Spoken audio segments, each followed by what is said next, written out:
ek wil vanoggend net vir jou die volgende vraag vra. As jy net so 'n bietjie terugdink oor jou week, dink aan die gesprekke waarin jy was. By die werk, by die huis, dalk al gesprekke in jou kop, dalk op WhatsApp, Twitter, Facebook. Vraag is, hoe het hierdie gesprekke jou laat voel? Dit is baie belangrik om te kan kom by 'n plek waar ons besef dat die kring waarin jy sit, bepaal ook die pad waarop jy loop. Dit is interessant, Paulus bring ons in 'n gesprek in, om vir ons die volgende te sê, moenie dwaal nie, slegte gesprekke bederf goeie seeres. So moenie jouself by die plek kry waar jy dink, is alright, ek kan in enige gesprek myself bevind, en ek gaan okay daar uitstap nie. Nee, gesprekke het 'n implikasie op my en jou lewe. Dit kan dalk wees dat jy by die werk iets beleef het en dit het jou beïnvloed. As jy mooi net dink oor die gesprekke wat jy in die week beleef het, hoeveel van daardie gesprekke het jou geïnspireer? Hoeveel van daai gesprekke het jou opgewonde gemaak? Hoeveel van daai gesprekke het jou opgebou? Jou gemotiveer om aan te hou en deur te druk? Maar hoeveel van daai gesprekke het jou negatief gemaak? En dit kan nou wees dat ek aan myself negatief voel, dat ek nie die potensiaal het nie, of dit kan voel, dat luister die gesprek waarna ek nou net uitkom, laat my voel, hier is geen hoop in hierdie land van ons nie. Hoeveel van hierdie gesprekke het jou ingetrek om op 'n spesifieke manier te dink? En ek dink wanneer ons in hierdie tyd saamgekom het om hierdie vraag te vra, met ander woorde, wat hoor ek? Is ek en jy besig om te ontdek, wag 'n bietjie, daar het iets plaasgevind wat Jesus kom doen het, hy het my en jou saam opgewek en laat sit in die hemel. En ek weet baie keer is hierdie mos nou een van daardie goed wat nou moeilik is om te verstaan, maar kan ek jou so help? Nee, as ons dink aan hemel en aarde, het ek en jy nodig om te besef, wag 'n bietjie, as hy dus hierdie gesprek het met my en jou om te sê, ek en jy sit reeds in hemel, maar ons sit ook hier op aarde, dan sê dit, hier is 'n koneksiepunt tussen hemel en aarde. Want dan weet ek mos, okay, hierdie beteken, dis hoe ek daaroor dink. In dieselfde tyd waar ek hier sit, sit ek ook in Christus, want hoekom? Hemel en aarde is nou gekonnekt. En ek en jy kan besef, wag 'n bietjie, daarom het ek nodig om te sê, maar waaroor gaan die gesprek in hemel? Paulus sê vir ons dat our conversation is in heaven, en hier is die ding ook, hy sê verder, dit is hoe ons dus Jesus dan verwag. Omdat ek ontdek dat my burgerskap in die hemel is, ek ontdek dat hier 'n nuwe werklikheid in my lewe plaasgevind het, dan kom ek en sê, okay, as dit dan is, waarvan ek deel is, waaroor gaan hierdie gesprek? En ons het gaan stilstaan in Openbaring 5, waar Johannes ons help om net so 'n bietjie in te kyk in die troonkamer in te kyk in hierdie onsigbare gedeelte wat ons noem hemel in. En wat hy daar sien natuurlik is 'n lam wat lyk of hy geslag is. Iets van die heerskappy vanuit die koning se troonkamer. Iets wat ek en jou ontdek, dat in die middel van God se heerskappy is daar selfopofferende liefde. Die gesprek wat ek en jou ontdek, gaan oor die troon, die heerskappy, maar oor die liefde. Hierdie is nie aparte gesprekke nie, dit is nie twee gesprekke nie, dit vind terselfdertyd plaas, en ons het dit gesien. As ons in Hebreërs 1 vers 8 lees, dan besef ons, hier is 'n scepter van geregtigheid, iets wat God wil kom regmaak. Maar nie net dit nie, ons sien ook in Hebreërs 4 vers 16, 'n troon van genade. Hierdie scepter wat nie net regeer nie, maar hierdie scepter wat toelaat dat ek en jy by hom kan wees. En dan kom Johannes, dan help hy ons om te sê, dat hierdie woord, Jesus Christus, God self wat mens geword het, is vol van genade en waarheid. Ek dink hy het gou saam met my. As hy praat van Jesus is vol van genade en waarheid, dan is dit nie 50-50% nie. Dan is dit 100%. Maar kan ek jou net help om iets te ontdek? Die enigste manier hoe Jesus vol van waarheid en genade kan wees, is die feit dat hy niks kort kom nie. Kan ek jou help net om te sê dat God kort nie jou aanbidding nie. God kort nie my en jou se opdaag, en hy kort dit nie. Hy kort letterlik niks om God te wees nie. En daarom kan hy.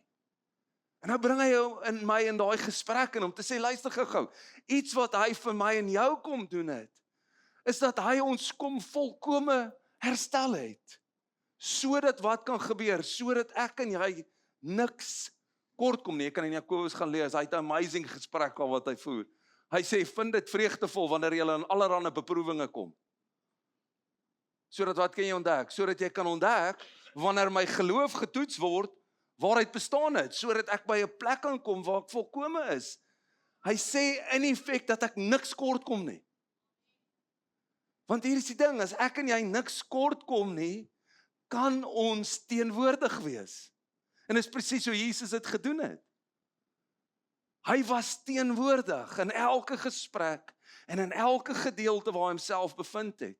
En hy het vir my en jou iets kom doen wat ons moet ontdek. En Paulus help ons eintlik daarmee. Wanneer hy in 1 Korintiërs 3 vers 16 vir ons iets sê. Nou ek wil net gou vir jou die beeld gee. Right, hier sit 'n gemeente. Die gemeente van Korinthe, hulle ontvang hierdie brief van Paulus. Onthou, daar's 'n ouens of 2 ouens of 3 ouens wat vir Paulus geskryf het. En hulle gesê het, luister man Paulus, ek wil jou gou inlig oor wat in Korinthe aan die gang is. En nou reageer Paulus op daardie briewe, op daardie inligting wat hy gekry het. En hy help hierdie Korinthe gemeente om eintlik by 'n plek te kan kom waar hulle so 'n bietjie van koers af gegaan het om terug te kan kom op dit. Luister wat hy herinner hy hulle.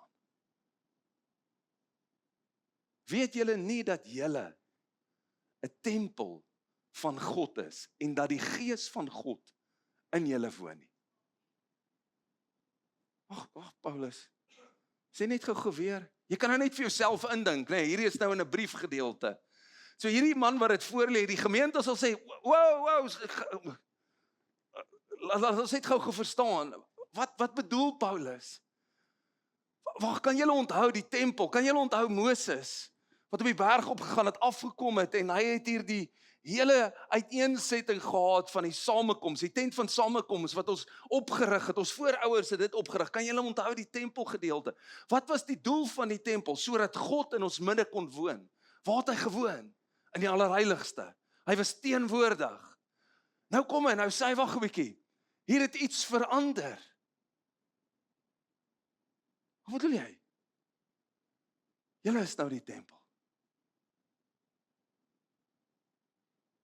Wow. Okay. So ons is die koneksie nou tussen hemel en aarde. Ons is die teenwoordigheid van God in hierdie wêreld. God het hierdie mensgemeenskap gekies om wat te word, om hierdie genade en waarheid en geregtigheid in hierdie wêreld voort te van. Ons is die kolonie nou, die uitgeroepenes, die eklesia. Ons is hierdie koneksiepunt. Hy is die ding, wat gebeur as ons hierdie mis? Wat gebeur as die kerk van vandag nie verstaan dat hulle die tempel is nie? Dat hulle die teenwoordigheid van God is nie? Dat hulle inderwaarheid die beeld is nie?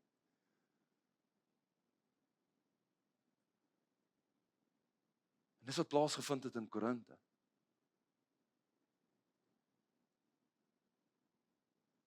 Luister wat skryf Paulus aan hulle.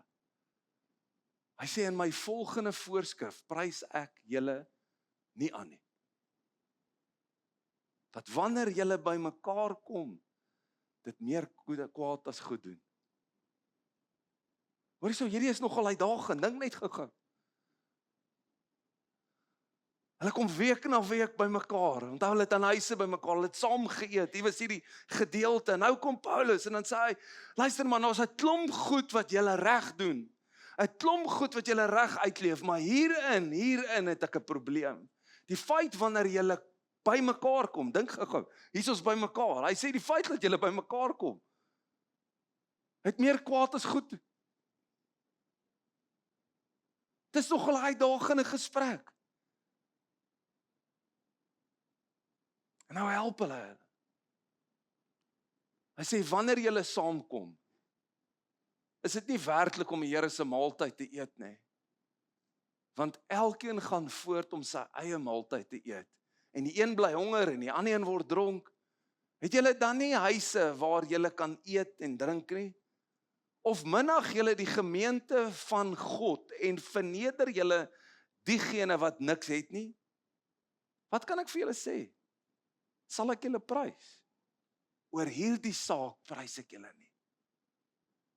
En hy sit die saak op die tafel en hy sê, wag 'n bietjie man, hier's 'n klomp mense wat rykdom by mekaar gemaak het, en hulle kom by mekaar, en hulle het 'n jollige tyd, maar dan hierdie ouens wat dit nie het nie, hulle moet maar suffer. Ja, maar ons het gewerk vir dit, Paulus. Jy's doodreg, jy het gewerk daarvoor, en jy het reg tot dit, maar daar is iets, wanneer ek en jy ontdek, wanneer ons in hierdie gesprek is, wat in die onsigbare, waarvan ek deel is, hierdie plek waar daar gelykheid is, hierdie plek waar elkeen welkom is, hierdie plek waar ek geliefd voel, hierdie plek, maar wat nie 'n wêreldse uitdrukking volgens dit kry nie, maar die maatstaf volgens die wêreld is. Hy sê hierdie ding waarvan julle deel is, waarvan julle nou moet besef, luister, God het geen persoon hoër geag as 'n ander persoon nie. Hy sê, maar in die wêreld werk dit anders. In die wêreld sien ons klasse en ons sien posisie, ons sien daai. Hy sê, julle het toegelaat dat hierdie die maatstaf geword het en nie hierdie die maatstaf is nie.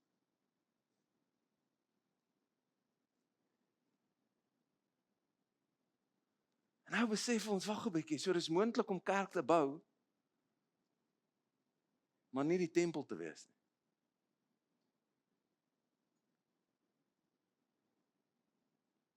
Dis moontlik om by mekaar te kom, maar nie hierdie hemel en aarde koneksie te beleef nie.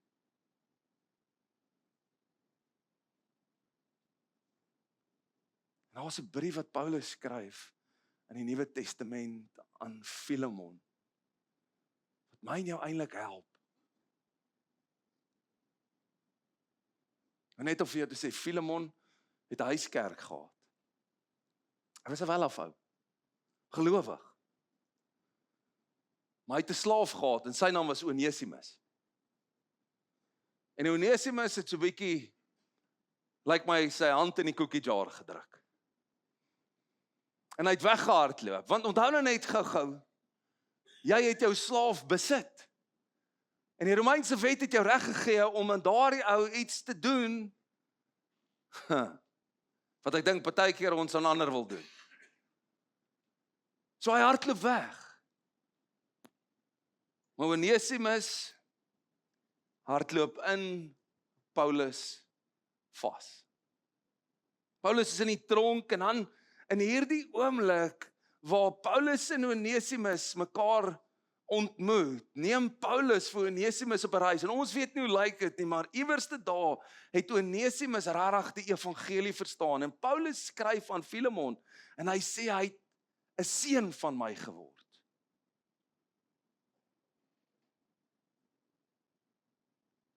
En nou stuur hy vir Onesimus terug. Nou dink net gou vir jouself aan die volgende.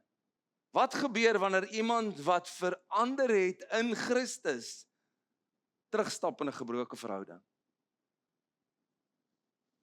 Want onthou nou net, hy's nog steeds 'n slaaf van Filemon, maar hy's in Christus. Hy het hierdie ontdek. En is presies die vraag wat ons moet vra oor die tempel. En Paulus sê iets vir Filemon, en ek wil jou in hierdie spasie inbring, want hy help ons om te verstaan dat die tempel in aksie 'n spesifieke uitdrukking het. Hy sê, alhoewel ek in Christus die vrymoedigheid het om jou te beveel wat gepas is, verkies ek om jou ter wille van die liefde te versoek. Ek wil hê jy moet by 'n plek om hom te ontdek. Hier is 'n reg wat aan my gegee het, want hy het gou-gou Filemon het tot geloof gekom oor Paulus. So Paulus het regtig 'n uitdrukking in Filemon se lewe waar hy kan staatmaak op, want ons iets eintlik wat Filemon maar eintlik vir Paulus skuld, die feit dat hy tot geloof gekom het. Hierdie het te doen met Paulus, maar Paulus sê vir hom, man, al het ek die reg om hierdie te doen, en hierdie te versoek te rig aan jou, op 'n spesifieke manier doen ek dit nie, maar ek maak staat op liefde. Ek wil jou in daai spasie bring, dat dit nie afdwingbaar is nie, maar dat jy tot die oortuiging kom, Filemon, dat jy iets ontdek van Onesimus, wat met hom gebeur het, sodat jy die tempel kan wees, die hemel-aarde komponent kan wees, hierdie gedeelte kan wees, dat dit nie 'n moedding is nie, maar dat dit 'n liefde ding is. Nou skryf hy vir hom hierdie, hy sê, indien jy my as deelgenoot beskou, verwelkom hom asof dit ek is. Hierdie woordjie deelgenoot is die woordjie koinonia. Hy sê, hoor gou hierso, Filemon, as ek en jy om dieselfde tafel sit, as ons deelgenote nou is, as ons koinonia het met Jesus Christus as die middelpunt van alles, dan vra ek jou om Onesimus terug te ontvang, nie as 'n slaaf nie, maar as 'n broer. Ek wonder soms of ons hierdie regtig verstaan. Wanneer dit kom by die ontdekking van die in Christus komponent in my en jou lewe, as ons ontdek, wag 'n bietjie, nuwe skepping het begin met Christus wat uit die dood uit opgestaan het. Paulus bring ons in 'n spasie om anders te kyk. In 2 Korintiërs 5 vers 16 sê hy, ons ken van nou af niemand meer na die vlees nie.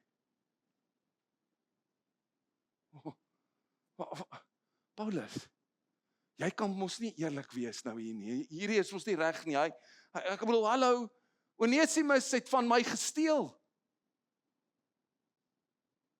Jy wil hê ek moet hom as 'n broer ontvang. Dit kan mos nie reg wees nie. Dis mos nie hoe geregtigheid werk nie.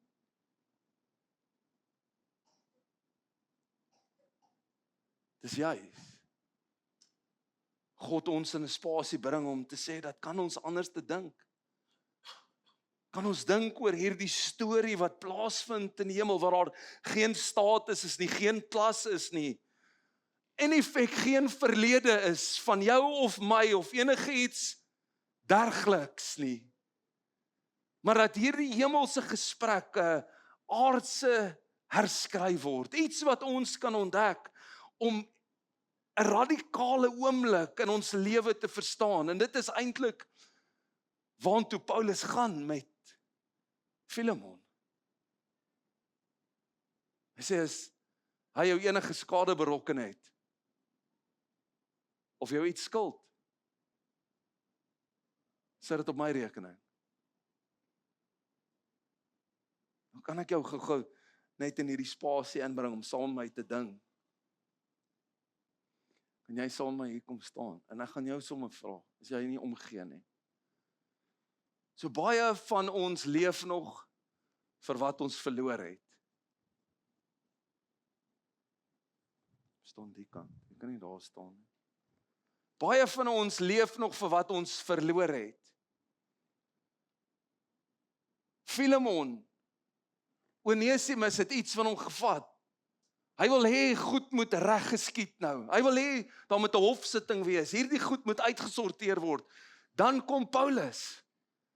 En hy stap in die middel in, soos Christus vir my en jou gedoen het, want hier is die uitdrukking van die tempel, dis eintlik 'n kruis.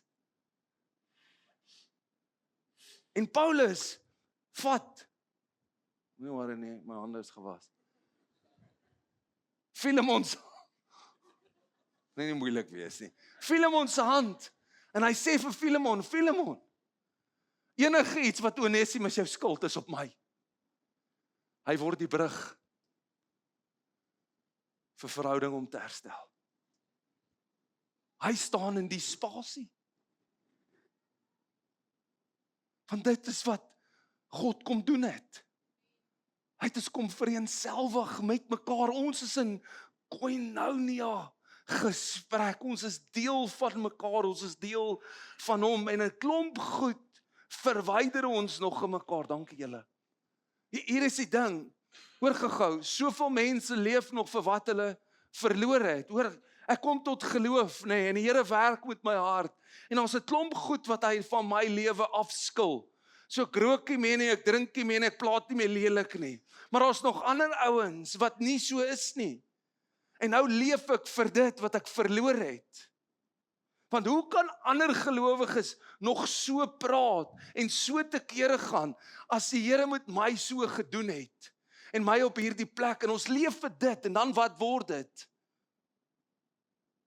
Dit word die plek waar ons mekaar gooi met klippe. En nou bring Paulus ons in daai gesprek en hy sê luister gou wat ek wil hê jy moet verstaan is jy moet mekaar nou leer ken volgens die Gees, nie volgens ou Adam nie. Wat is eintlik wat vlees beteken? Dit beteken ek en jy was in ou Adam, ons was dood. Maar Christus het ons kom lewendig maak en hy sê enige iemand wat hierdie aanvaar, dit het vir hom 'n realiteit geword. En vir my en jou, ons het nodig nou na mekaar anders te kyk. Maar jy sien, party van ons leef nog so in ons verlede, vir dit wat ons verloor het. Ons leef nog daar in my lewe waar ek in 'n huis groot geword het, wat ek nie gekry het, wat ek moes gekry het nie. En ons blameer dit, ons leef vir dit, ons laat dit ons verswelg, ons laat dit ons verdruk, sodat ons nie kan kom en ons hande uitsteek vir mense wat gebroken is. Paulus bring vir Filemon en hy sê, Filemon, ek wil jou help. Want ek weet is moeilik. Ek weet is nie maklik nie.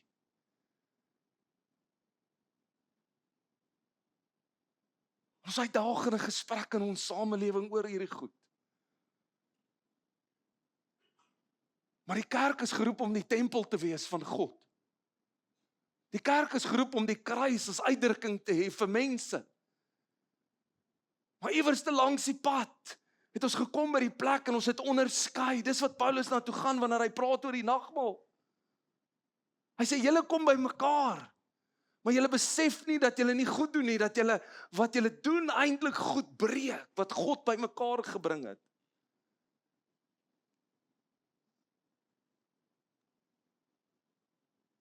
En die vraag is, kan ons begin leef wat ons gekry het?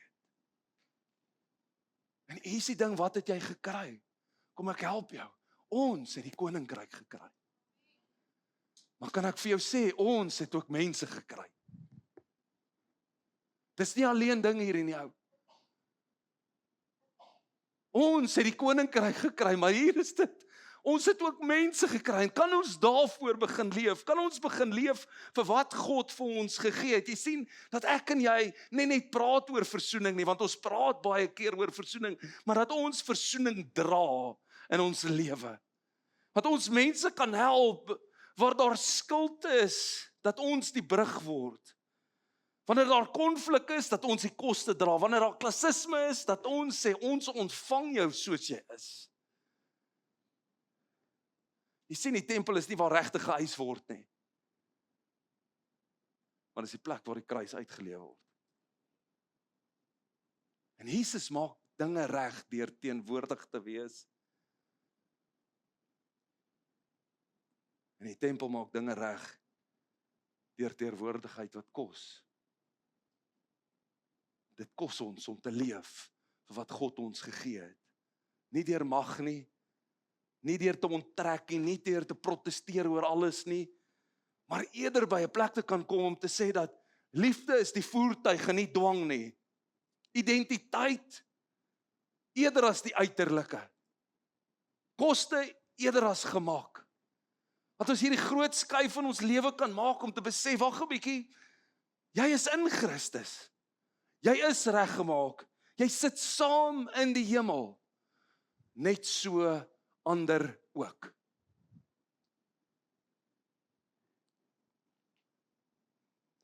Net so ander ook. En daarom ken ons niemand meer na die vlees nie. Jy sien, want dit is nie 'n wee ding nie. Dis 'n word ding. Dis iets wat ek en jy word. En nou kom Paulus in hierdie gesprek in Korinte, dan sê hy die volgende, maar laat elkeen homself ondersoek. Ek weet nie van jou nie, maar die manier hoe ek groot geword het met nagmaal, is daar was 'n oomblik wat geskep het en gesê, dink aan jou sondes en bely dit. Nooit het ek verstaan dat hierdie gedeelte 'n plek is waar God eintlik ons roep en sê, luister, is ek en jy besig om die liggaam te onderskei? Is ons besig om mekaar te oordeel volgens klasse, volgens inkomste, oor wat jy nog leef en doen? Al sê jy, ek glo in Jesus Christus, en ons het dit gehoor, nee, ons het gesê, niemand kan Jesus Christus bely as die Gees van God nie in hom is nie. Ouens, hierdie is regtig 'n uitdagende manier om oor te dink, maar dit is bevrydend. Want dit beteken ek en jy hoef niemand te red nie. God het mense gered. Ons moet mense in hierdie spasie inbring waar hulle deel word van die tempel. En die tempel is een. En dan hoor ons nog baie keer dat ons praat van julle en ons. Wow. Dis ons. Die NG Kerk, die gereformeerdes, die hervormers, die happy klappies wat uitbundig is, die charismate, ons is almal een, die protestante, wie ook al ons is deel van een liggaam, en ons onderskei nie, ons kom nie by die plek en sê, oh, we've got it right nie, inteendeel, ons kom by die plek om te sê, wag 'n bietjie, kan ons by hierdie gedeelte kom om onsself te ondersoek, hoe dink ons oor hierdie liggaam? Hy sê, want die een wat eet en drink sonder om die liggaam van die Here daarin te onderskei, is besig om 'n oordeel oor homself te eet en te drink. En ek weet, wanneer ons hierdie woord oordeel, en dan dink ons alweer, Jesus, okay, gaan die Here my nou straf? Nee. Weet jy wat sê hy net daarna? Hy sê, omdat die liggaam nie funksioneel is soos wat hy behoort te wees nie, omdat God hierdie liggaam bestem het, ryk is, arm is, om saam te wees, dat ons omgee vir mekaar, dat liefde die kultuur is, dat ons in die spasie intree. Hy sê, omdat ons nie dit is nie, het daar mense onder julle dood gegaan voor hulle tyd. Wag, Aubrey. Kan ek eerder sê, wag Paulus. Wag Paulus, so wat jy vir my sê is, dat ons hierdie mis gehad het, ja.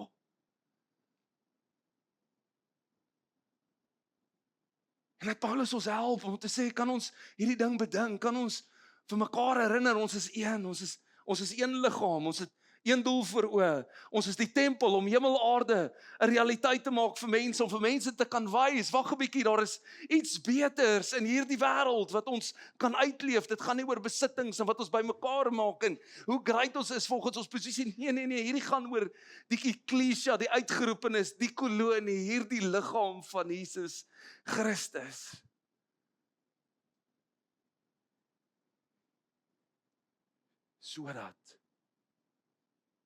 Sodat die mense ingesluit kan word, deel kan wees, ontwikkel kan word, gedisipel kan word.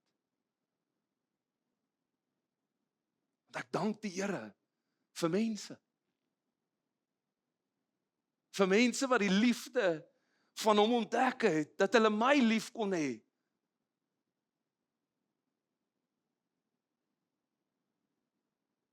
Want ek was nie oulik nie.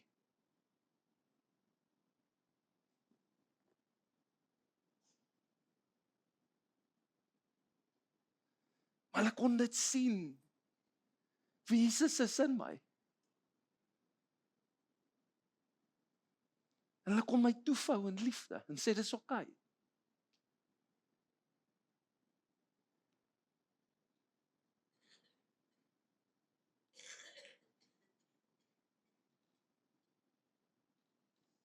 Waar vra Jesus jou om nie die regte eis nie,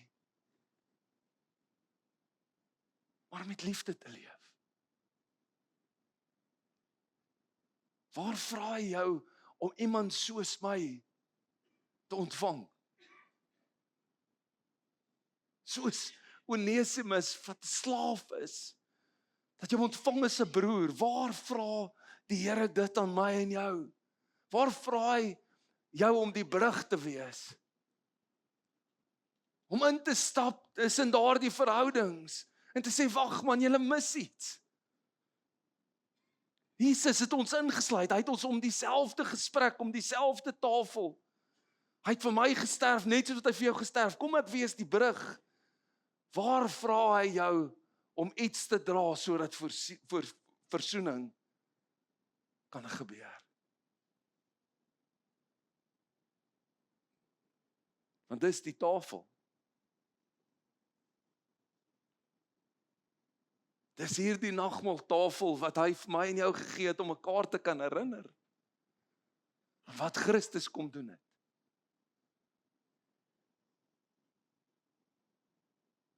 Toe hy sterf, het hy vir almal gesterf.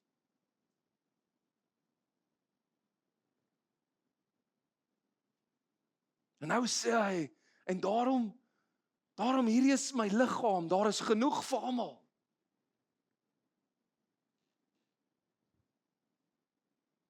Ons kan hulle innooi.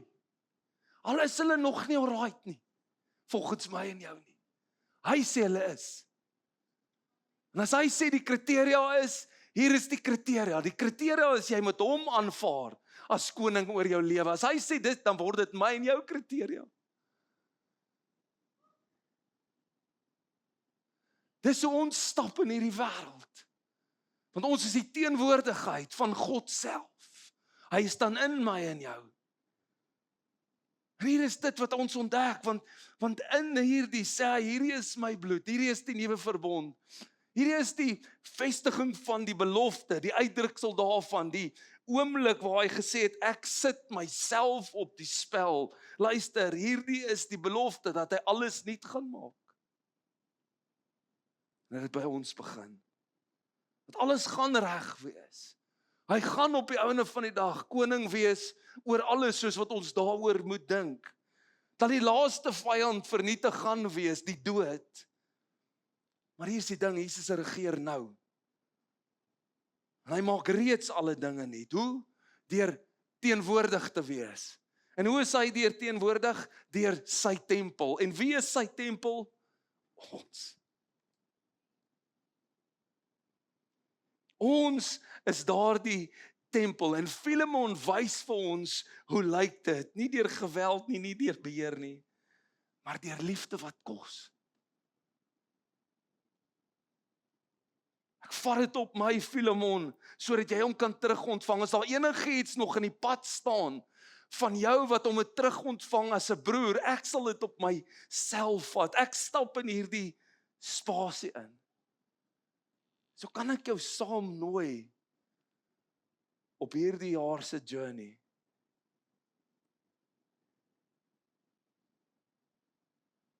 Ons nie net weet wat is geregtigheid en genade en waarheid nie, maar waar ons werklik die gemeenskap word, die tempel. Waar Jesus sy heerlikheid sigbaar word deur ons, waar sy liefde tasbaar word. Want hierdie is nie 'n weet-ding nie, maar 'n word-ding. Ons word dit. En ek wil jou uitnooi vanoggend om juis hieroor te bedink. Onderskei jy nog die liggaam?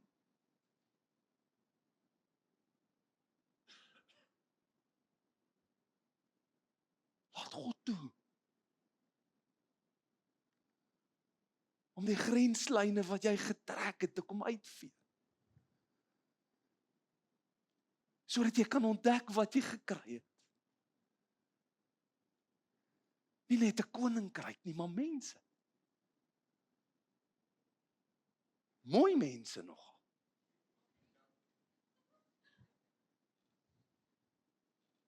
Ek wil jou nooi om na die nagmaaltafel toe te kom en vir jou brood te kry en wyn, dan gaan ons dit saamneem. Hierdie oomblik vat en dit vasmaak in ons harte. Ons is op 'n pad van ontdekking, dat ons die uitdrukking word van die koning wie ons aanbid. Dat ons die uitdrukking word van die tafel waar langs ons sit, waar die gesprek van heerskappy gaan oor selfopofferende liefde, waar ons verby onsself leef, waar ons die kruisuitdrukking word in ons gemeenskap. Want dit moet ons almal gebeur deur een. Sy naam is Jesus Christus.